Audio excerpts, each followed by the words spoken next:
My name is Gerson. I work with the American Friends Service Committee, been in the peace movement for a very long time. And simply to say that it's a real pleasure for the peace to have the peace movement and organized labor and immigrant rights movements working together. And we've had common needs, common interests for a very long time. I'll just add to say that my organization has made immigrant rights a major priority of the organization.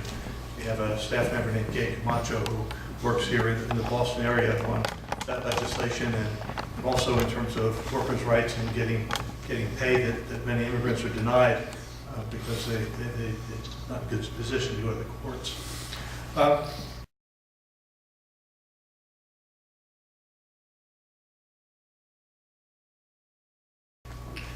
Let me say that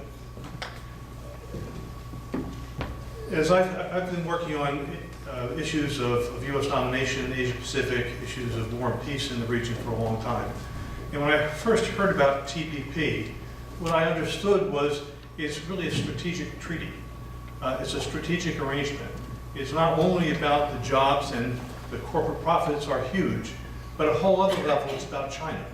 At a whole other level it's designed to alienate many of the nations, economies, and societies of the Asia Pacific away from China and toward the United States, and further integrate them in what's been a very long neo-colonial process. And people should also understand that at the very same time that TPP is being negotiated, so too is a U.S.-European Union free trade agreement. And at the root, at the bottom of all of this, the United States is working, the U.S. government is working to put itself at the head of two integrated, massive free trade areas. Total corporatization of the industrialized West and North, but also designed to leverage to isolate China, not unlike what we did to the Soviet Union during the Cold War period. I should say, in terms of the background here, my former classmate's been mentioned here. I went to Georgetown School of Foreign Service. I entered in 1964. One of my classmates was a guy named Bill Clinton, who you knew was running for president, who bent himself to power and to rise with it. And one of the things I remember from our first class in international relations, Professor Ello said, you know, studying international relations is analogous to studying the rules of the game among mafia families. And Bill was a good student.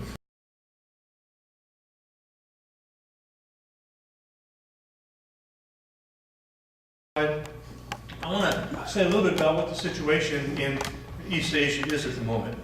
In the last year, we had Korean crises, and on two occasions, the United States has flown B-52 and B-2 bombers in simulated nuclear attacks against North Korea. In fact, the United States is prepared to initiate nuclear war against North Korea at least 9 times.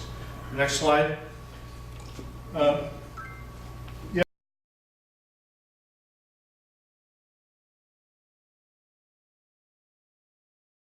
We have our primary ally in Japan, Abe. Almost nobody knows about this. His grandfather was a Class A war criminal.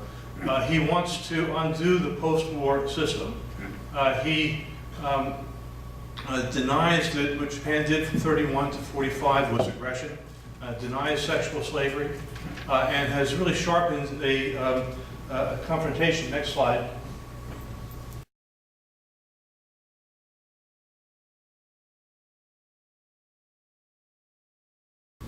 Over the Senkaku Diaoyu Islands, again, which you never heard of. There's a territorial dispute between Japan and China over this area. We have come to the brink of war twice in the last year and a half.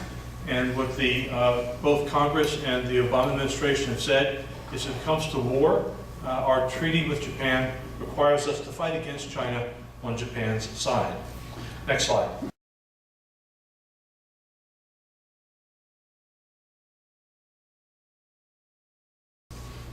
Yeah, the other piece here to say that it's the rules of the game among mafia families, and China, as it grows and is pushing out for what it perceives to be its interests, its economic interests, its strategic interests, it's building up its navy and has been moving through the South China Sea. Actually, claims that you'll see later the South China Sea. I'll say more about that later. but it's very interesting in the South China Sea.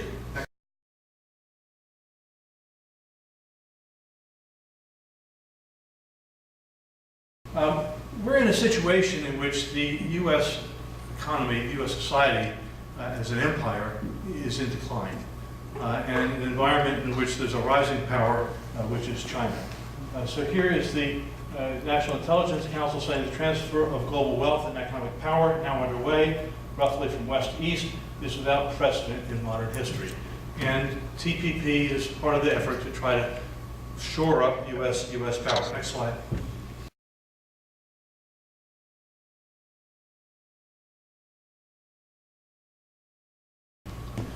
Joe Nye teaches at Harvard. He's been in and out of numerous governments. He's number 3 in the Pentagon under Clinton. And he has written that Asia will return to its historic status with more than half of the world's population and half of the world's economic output. America must be present there. Markets and economic power rest on political frameworks, and American military power is that framework. So you should understand that we have what's now called the pivot to Asia and the Pacific, with 60% of our Air Force and Navy being deployed in that area to contain China. And again, TPP is part of this effort. It takes place on many levels. The other thing that Nye has said, which I think is very sobering for us, is that twice in the 20th century, the dominant powers, the United States and Britain, failed to integrate rising powers, Germany and Japan, that resulted in catastrophic world wars. And so as we're in this competition with China, part of the challenge is not to fall into a catastrophic war with them.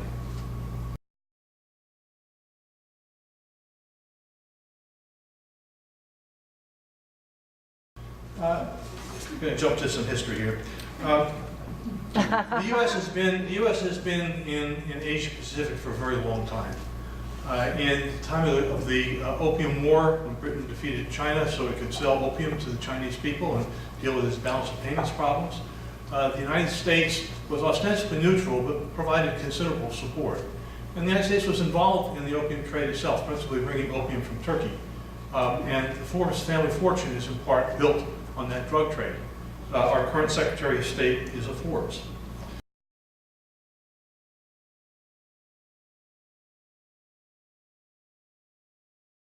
One of the things we learned in history, we all know about Seward's folly, buying of Alaska. If you look more deeply, what you find is that he envisioned the United States becoming the world's dominant power, to replace Britain as the world's dominant power. But what he believed was if the United States was to do this, we first had to control Asia. And so he envisioned trying to go to Asia by means of the stepping stones, which were then held by Spanish and British and French colonial powers. Couldn't get them. And so that's how we got Alaska. But the vision from the 1850s was the United States dominance of Asia.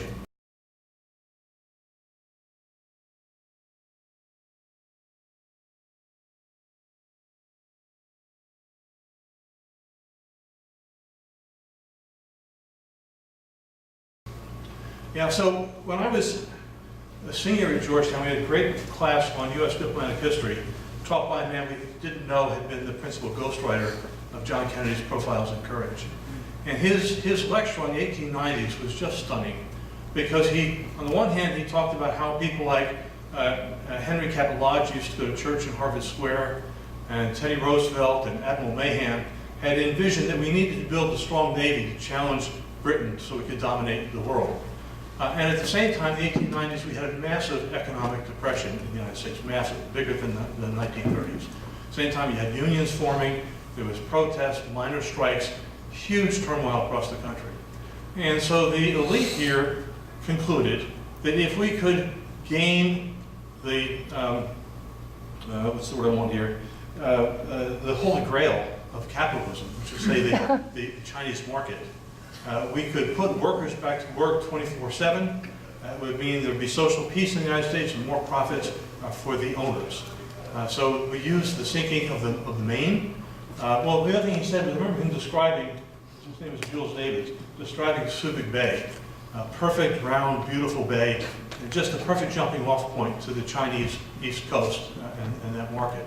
So we used the sinking of the Maine as the excuse to go to war, not only to conquer Cuba and Puerto Rico, and thus control the Caribbean and the northern part of South America, but we also used it then to conquer the Philippines, Guam, annex Hawaii. So we had those stepping stones that the coal-fueled ships needed to get to Asia.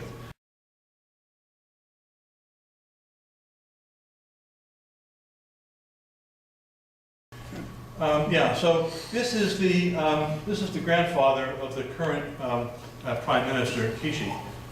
There were 26 war criminals, Class A war criminals. 13 of them were prosecuted, a number of them hung. Kishi, they ended up not trying him, and the CIA basically managed his career and made him Prime Minister in the late 50s and 1960. And under Kishi, the U.S. rammed through, and it had been previously a secret treaty, U.S. military alliance with Japan. I was shocked the first time I went to Japan to learn we still have more than 100 military bases and installations across Japan. It's an occupied country in many ways. And just to appreciate that what happened in Asia Pacific, really from the beginning of the 20th century, was a competition between the United States, Britain, and Japan for control of the region. The Brits lost out as a result of World War I, and in many ways, if you look at it, the war between the United States and Japan was basically a war between competing empires. The United States won, and the Pacific became what's called an American lake. And to enforce our power, we went to war in Korea, we went to war, we overthrew the government in the Philippines a couple times. We went to war in Vietnam, and we still haven't faced the fact that as bad as our casualties were in that war, that we killed more than 3 million Vietnamese. In that war, 6 million people in Indochina, in order to maintain U.S. power.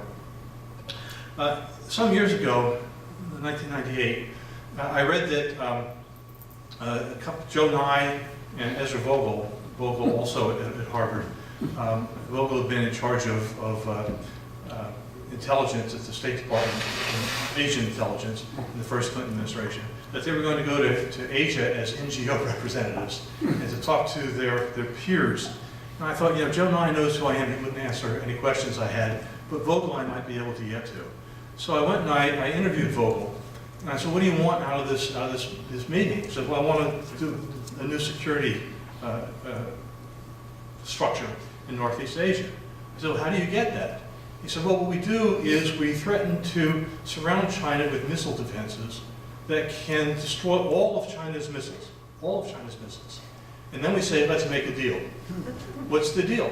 The deal is that China adopts no more aggressive military policy than it has, and it deploys no more aggressive weapon systems than it has. I said, yeah, but that leaves hundreds of military bases around China, our 7th Fleet, our nuclear weapons, our militarization of space. And Vogel says, so? So? This is a country, remember China suffered humiliation for 150 years. So it helps to understand where we are and some of the vision that's working now.